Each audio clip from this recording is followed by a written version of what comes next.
Hello guys, welcome to my YouTube channel. मैं राजकुमार पटेल। तो आज का जो हमारा टॉपिक है वो प्रीवियस ईयर पेपर पे है। चाहे कोई एग्ज़ाम हो, चाहे वो रिटन एग्ज़ाम हो, चाहे ऑब्जेक्टिव एग्ज़ाम है, चाहे किसी भी टाइप का एग्ज़ाम हो, अगर उस एग्ज़ाम के बारे में आप उसका पैटर्न जानना चाहते हैं तो बगैर प्रीवियस ईयर पेपर देखे आप उसका पैटर्न या फिर किस टाइप के क्वेश्चन पूछे जा सकते हैं ये नहीं जान सकते।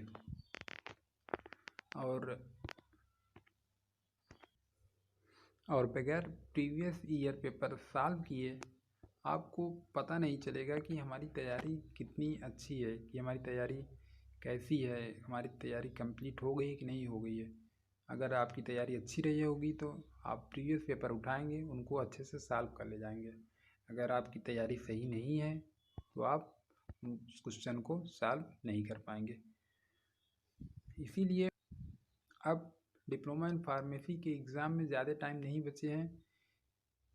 फाइनल वालों का एग्ज़ाम मैं पहले भी बता चुका हूँ कि 11 जुलाई से स्टार्ट होना है, तो आपका भी एग्ज़ाम उसी के आसपास स्टार्ट हो सकता है। तो ज़्यादा टाइम नहीं बचे हैं, इसीलिए अब बचे हुए टाइम में आप रिवीजन करिए और प्रीवियस ईयर पेपर को उठाइए और उसको सॉल्व कीजिए ईयर वाइज ईयर। तो सारे सब्जेक्ट का मैं हो सकता है तो मैं सारे सब्जेक्ट का एक एक ईयर का वीडियो आपको दिखा दूंगा कि हमारा जो पेपर है वो कैसे आता है, उसका पैटर्न कैसे रहता है। तो आज हम फार्मास्यूटिक्स फर्स्ट ईयर का 2019 का पेपर पे बात करने जा रहे हैं कि 2019 में ये पेपर कैसे पूछा गया था।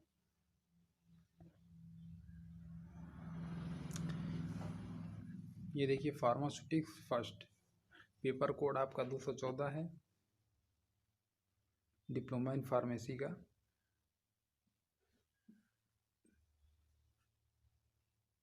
आपका टाइम ड्यूरेशन 3 घंटे का है, मैक्सिमम मार्क्स 80 नंबर का। जब भी आपको कोई पेपर मिले, क्वेश्चन बुकलेट मिले, पहले आप 5 मिनट उस क्वेश्चन बुकलेट को देखिए और उसको पढ़िए कि आपके क्वेश्चन कैसे पूछे गए हैं। इंट्रो पढ़िए, आपको कितने क्वेश्चन अटेम्प्ट करने हैं। तो जैसा यहाँ पे लिखा है नोट्स में, attempt any 5 question, all question carry equal mark. आपको सिर्फ 5 क्वेश्चन करने हैं और सभी क्वेश्चन के अंक समान है।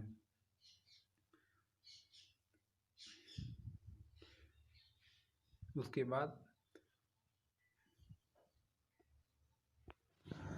बाद आप आंसर लिखना स्टार्ट कर दीजिए। तो यहाँ पर हम देखते हैं आपका जो पहला क्वेश्चन है वो पूछा गया था, differentiate between hard and soft gelatin capsule, describe the different technique of capsule filling. तो जो कैप्सूल्स होते हैं वो जनरली दो प्रकार के होते हैं। आपको यहाँ पे हार्ड जिलेटिन कैप्सूल्स और सॉफ्ट जिलेटिन कैप्सूल्स को डिफ्रेंशिएट करना है, और कैप्सूल की जो फिलिंग होती है उनको आप कैप्सूल फिलिंग की टेक्निक को आपको मेंशन करना है। ये क्वेश्चन आपका 16 नंबर का पूछा गया है। क्वेश्चन नंबर दो में आपके दो पार्ट्स हैं, ए और बी। ये आपका explain the theory and working of fluidized bed drying process chapter है, उससे क्वेश्चन आपका पूछा गया है।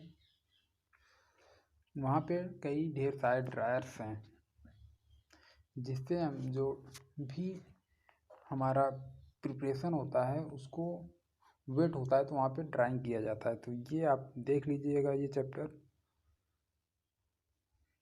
क्वेश्चन नंबर 2 का भी, describe the working of hot air oven with the help of diagram. Hot air oven बहुत ही अच्छा क्वेश्चन है, बहुत ही, और एग्ज़ाम के पॉइंट से इम्पोर्टेंट क्वेश्चन है। अगर आप लोग प्रैक्टिकल्स किए होंगे तो वहाँ पे आप हॉट एयर ओवन लैब में देखे होंगे। उसका आपको डायग्राम बनाना है, उसका वर्किंग, ये सब लिखना है आपको। क्वेश्चन नंबर 3 में भी आपका 2 पार्ट है, describe the factor affecting size reduction, और आपका दूसरा है discuss the different method of size separation. Pharmaceutics की हम बात करते हैं तो यहाँ पे जो साइज सेपरेशन और साइज रिडक्शन ये बहुत ही छोटे टॉपिक हैं, लेकिन एग्ज़ाम के पॉइंट से ये दोनों टॉपिक बहुत इम्पॉर्टेंट हैं, तो आप इन चैप्टर्स को अच्छे से देख लीजिएगा। बगैर इन चैप्टर के जो आपका क्वेश्चन पेपर होता है वो पूर्ण नहीं होता, तो इन दोनों चैप्टर को आप अच्छे से देख लीजिएगा। क्वेश्चन नंबर 4 में भी आपका 2 पार्ट है। पहला क्वेश्चन आपका फार्मास्यूटिकल पैकेजिंग से पूछा गया है, describe aerosol packaging in detail.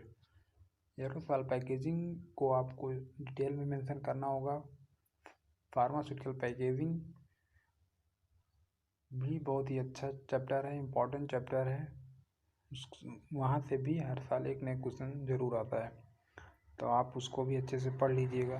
Question number 4 का भी explain working and construction of cyclone separator. Cyclone separator यहाँ पे भी देखिए आपको साइज सेपरेशन से क्वेश्चन पूछा गया है, तो ये मैंने पहले ही कहा बहुत ही इम्पोर्टेंट टॉपिक से चैप्टर्स हैं। आप इन दोनों चैप्टर साइज रिडक्शन और साइज सेपरेशन को अच्छे से ज़रूर पढ़ लीजिएगा। क्वेश्चन नंबर हम 5 पे बात करते हैं। क्वेश्चन नंबर 5 में देखिए क्या पूछा गया है, राइट शॉर्ट नोट ऑन। यहाँ आपका 4 नंबर का क्वेश्चन पूछा गया है। डिसइंफेक्टेंट्स क्या होते हैं, वैक्सीन्स क्या हैं, evaporating fans, different doses form. तो ये चारों क्वेश्चन आपको 4 नंबर के अनुसार मेंशन करना है। ये नहीं कि डिसइंफेक्टेंट्स एक लाइन का आप लिख के छोड़ दीजिए, कम से कम एक पेज उसको लिखिए अच्छे से। Question number 6, explain the distillation process in detail, describe the preparation of water for injection, Indian pharmacopoeia. Distillation process को आपको मेंशन करना है, और जो वाटर फॉर इंजेक्शंस होता है वो इंडियन फार्माकोपिया के अनुसार कैसे बनाया जाता है वो आपको मेंशन करना है। क्वेश्चन नंबर 7 देखिए, describe the theory of filtration, give a detailed account of filter candle. Theory of filtration, Darcy की जो थ्योरी उन्होंने फिल्ट्रेशन पे दी थी उसको मेंशन आपको करना है, और फिल्टर कैंडल्स, फिल्ट्रेशन के लिए क्या इक्विपमेंट हैं, मेटा फिल्टर, फिल्टर कैंडल्स, ये सब आप देख लीजिएगा और उसको अच्छे से पढ़ लीजिएगा एक बार।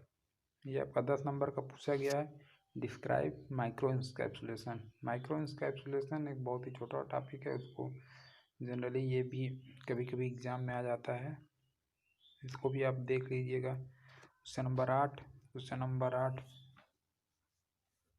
Right short note on factor affecting evaporation, application of sterilisation in hospital, film coating जब आप टेबलेट जाएंगे इंडस्ट्री में देखेंगे तो टेबलेट कैसे बनाया जाता है, तो वहाँ पे कई प्रकार की कोटिंग की जाती है, वो कोटिंग है, वो कोटिंग आपको मेंशन करना होगा। क्वेश्चन नंबर 8 का डी दिखाई नहीं दे रहा है, लेकिन वो आपका पूछा गया था, स्टोरेज ऑफ कैप्सूल्स का रख रखाव, ये आपको मेंशन करना होगा। और मैं आपसे यही कहूँगा कि आप लोग जितने भी सब्जेक्ट हैं, चाहे वो एनाटॉमी फिजियोलॉजी हो, चाहे फार्मास्यूटिकल केमिस्ट्री हो, चाहे सूटिक्स हो, चाहे health education and community pharmacy हो, चाहे फार्माकोग्नोसी हो, चाहे बायोकेमिस्ट्री हो, इन सारे सब्जेक्ट का आप प्रीवियस ईयर पेपर उठाइए और उनको सॉल्व करिए। कम से कम 5 साल का प्रीवियस ईयर पेपर एकदम अच्छे से तैयार कर लीजिए। इतना आप तैयार कर लेंगे तो आप निश्चित से और पास हो जाएंगे। और अब तक आपने क्या पढ़ा है, कैसे पढ़ने, मतलब कि आपकी तैयारी कितनी है, वो भी आप अंदाज़ा लगा लेंगे। तो आप प्रीवियस पेपर उठाइए और उनको अच्छे से सॉल्व कीजिए। और रिवीजन अपना करते रहिए। एग्ज़ाम आपका जुलाई के बाद कभी भी हो सकता है। Okay, thank you.